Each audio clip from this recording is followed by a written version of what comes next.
tanyakan pada tim penyidik lagi. Itu konteks kesepakatan itu soal apa itu? Saya juga baru tahu ini ada kesepakatan yang disampaikan sama Mas Rizky ya. Ya, tentunya penyidik dalam hal ini Satgas yang menangani perkara termasuk yang melakukan pemeriksaan bekerja secara profesional, prosedural dan proporsional. Ya, saya kurang memahami apa yang dimaksud kesepakatan oleh Saudara Magdir. Apakah beliau mungkin menyampaikan terkait surat pengajuan tadi yang disampaikan salah satu rekan jurnalis bahwa tidak akan dilakukan pemeriksaan? Kalau itu sudah saya jawab bahwa proses penyidikan tetap berjalan. Ya, artinya KPK menolak pengajuan tersebut. Namun, apakah penyidik akan melakukan pemanggilan kepada yang bersangkutan selama proses peradilan berlangsung atau setelah itu, tentunya kita kembalikan kepada penyidik. Demikian. Ada diperbolehkan nggak sih atau dimungkinkan nggak sih ketika proses peradilan yang bersangkutan dipanggil terus ditahan? Ini kan Anda sebagai mantan penyidik juga memiliki referensi ketika penanganan yang proper gini. Kira-kira gimana? Ya, jadi mungkin ya. Seperti yang tadi sudah saya sampaikan bahwa proses penyidikan dan proses pra-peradilan itu berdiri sendiri-sendiri. Ya. Tidak ada berkaitan secara langsung. Jadi dalam proses peradilan penyidikan tersebut saksi-saksi bisa tetap dipanggil, penyidik masih bisa melakukan penyitaan maupun proses-proses penyidikan lainnya termasuk salah satunya penahanan. Ya. Kalau berbicara memungkinkan atau tidak, memungkinkan.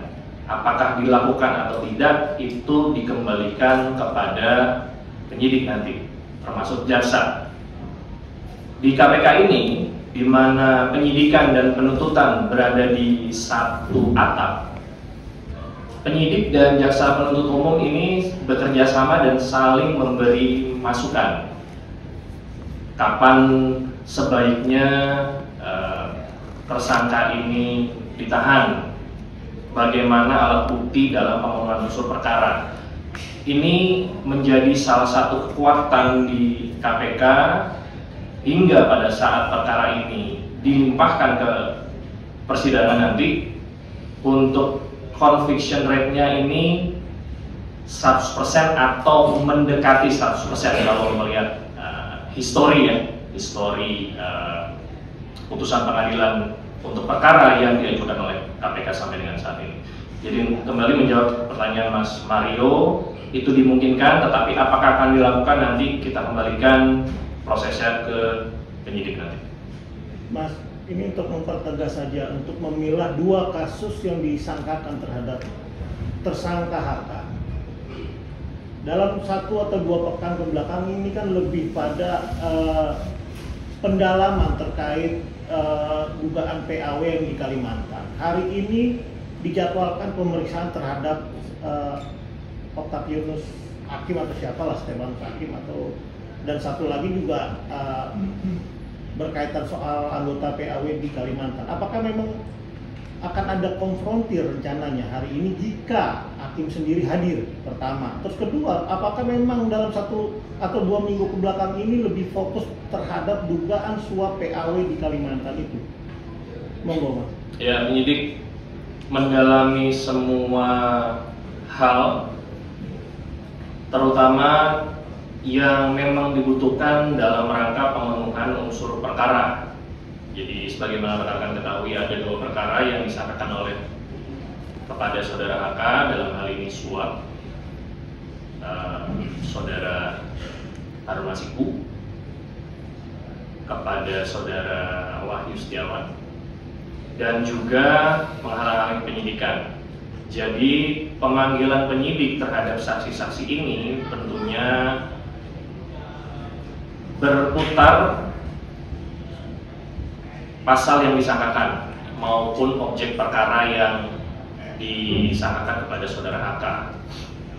apakah saksi-saksi yang dipanggil ini ada kaitan langsung. Tentunya penyidik memiliki penilaian tersendiri bahwa termasuk salah satunya saudara Maria Lestari ya, maupun KPU, bahwa saksi-saksi tersebut memiliki nilai pembuktian atau setidaknya petunjuk terhadap perkara yang sedang disangkakan untuk bisa menguatkan perkara ini, sehingga nanti pada saat perkara ini disajikan di persidangan akan meyakinkan hakim bahwa memang benar perbuatannya ada, didukung dengan alat bukti yang nanti akan disajikan oleh rekan-rekan jaksa penuntut umum. Terakhir Mas, kira-kira persiapan apa yang dilakukan KPK sendiri untuk menghadapi peradilan ini? Karena bau-baunya ini agak-agak lolos. Kira-kira antisipasinya atau bahkan formulasi apa yang disiapkan KPK untuk menghadapi peradilan ini? Ya, KPK selalu menyiapkan diri karena pengajuan pra-peradilan ini bukan hal yang pertama ya. Ini KPK sudah sering di-challenge oleh para tersangka melalui pra-peradilan. Tentunya rekan-rekan kita di Biro Hukum sudah menguasai hal apa saja yang dibutuhkan untuk menghadapi proses pra-peradilan dengan berkoordinasi dengan penyelidik, berkoordinasi dengan penyidik, termasuk dengan struktural dalam hal ini para direktur, deputi maupun pimpinan, dan semua administrasi dalam rangka penyidikan tersebut juga akan disiapkan sehingga nanti pada saatnya sidang itu digelar, Biro Hukum bisa meyakinkan hakim pra-peradilan bahwa perkara ini memang sudah sesuai dengan aturan hukum yang berlaku.